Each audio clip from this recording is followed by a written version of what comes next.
रात करीब 12 बज रहा था। आसमान में बादल छाए हुए थे और मोहल्ले में गुप्त अंधेरा पसरा था। यह पहली बार था जब मैं रात के सन्नाटे में अपनी चाची के साथ उसके घर अकेला था। घर में बिजली नहीं थी, चारों ओर अंधेरा और सन्नाटा। चाची का चेहरा टॉर्च की हल्की रोशनी में और भी निखर रहा था। वह परेशान सी लग रही थी।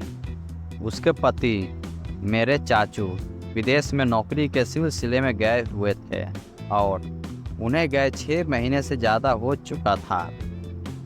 तब से चाची लगभग अकेले ही घर संभाल रही थी। जब मैं कॉलेज से लौटा तो पता चला कि चाची घर की बिजली कट गई है। वजह यह थी कि बिल भरना छूट गया था। चाची परेशान थी और उसकी आंखों में आंसू तक आ गए। मैंने उन्हें तसल्ली दी, चाची आप फिक्र मत करिए, चलिए मेरे साथ, मैं अभी बिल भर देता हूँ। हम दोनों साथ गए, बिल भरा और रात को चाची मुझे अपने घर ले आई, पर बिजली अभी तक नहीं आई थी। अंधेरे में चाची डर रही थी। उन्होंने मुझसे कहा, मुझे रात के इस सन्नाटे से बहुत डर लगता है, इसलिए तुम्हें साथ ले आई हूँ। मैंने उन्हें इस आत्मसम्मान दिया। चाची आप अकेली नहीं है, मैं हूँ ना। फिर हम दोनों टॉर्च और मोमबत्ती के सहारे कमरे में बैठ गए। धीरे धीरे बातचीत होने लगी। वो अपने अकेलेपन के बारे में बताने लगी, अपने पति की याद में रो पड़ी। मैंने उन्हें समझाया कि सब ठीक हो जाएगा। मैंने माहौल बदलने के लिए कहा, चाची चलिए लूडो खेलते हैं। चाची मुस्कुराई। हम दोनों ने मोमबत्ती की हल्की रोशनी में लूडो खेलना शुरू कर दिया। फिर मैंने चाय बनाई और दोनों साथ में चाय पी। उस रात मैं सोफे पर सो गया और चाची अपने कमरे में। बिजली देर रात आई, लेकिन हमारी बातचीत के अंधेरे की रात को हल्का बना दिया। धीरे धीरे यह मेरा रोज का रूटीन बन गया।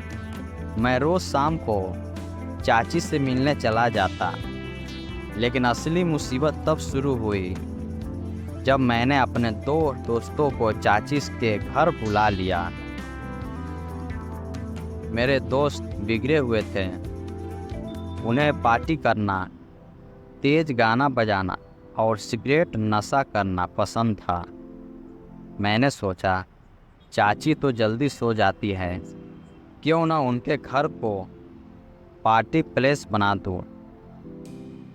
पहली बार तो सब ठीक चला, लेकिन कुछ दिनों बाद चाची को शक हो गया। एक रात उन्होंने कहा, अजीब बात है, मुझे लगता है कि मैं रात को बहुत गहरी नींद में सो जाती हूँ और घर में कुछ हलचल सी भी महसूस होती है। मैंने बात को घुमा दिया, पर अंदर ही अंदर डर बैठ गया कि कहीं वह पकड़ी ना जाए। समस्या और बढ़ गई जब एक पड़ोसन ने चाची से कहा, कल रात मैंने तुम्हारे घर की खिड़की से कुछ अजीब सी रोशनी और लड़कों को आते जाते देखा। चाची यह सुनकर चौंक गए। उन्होंने मुझसे पूछा, क्या तुम सच में रात को दोस्तों को बुलाते हो?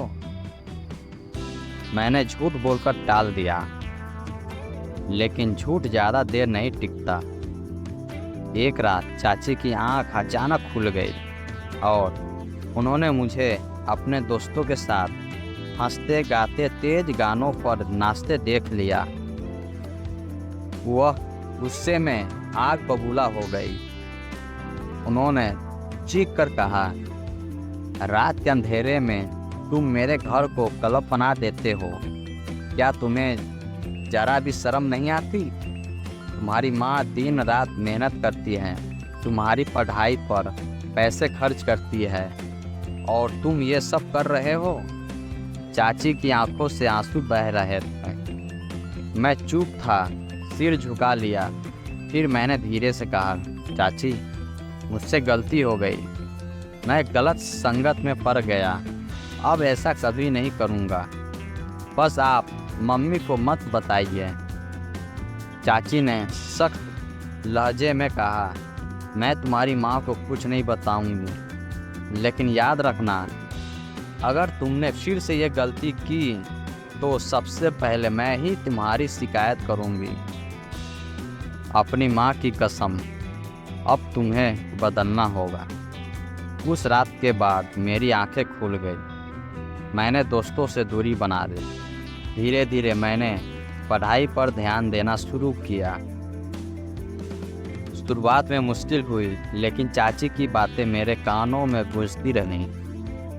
तुम्हारी माँ ने तुम्हारे लिए सब कुर्बान किया है, उसका भरोसा मत तोड़ो।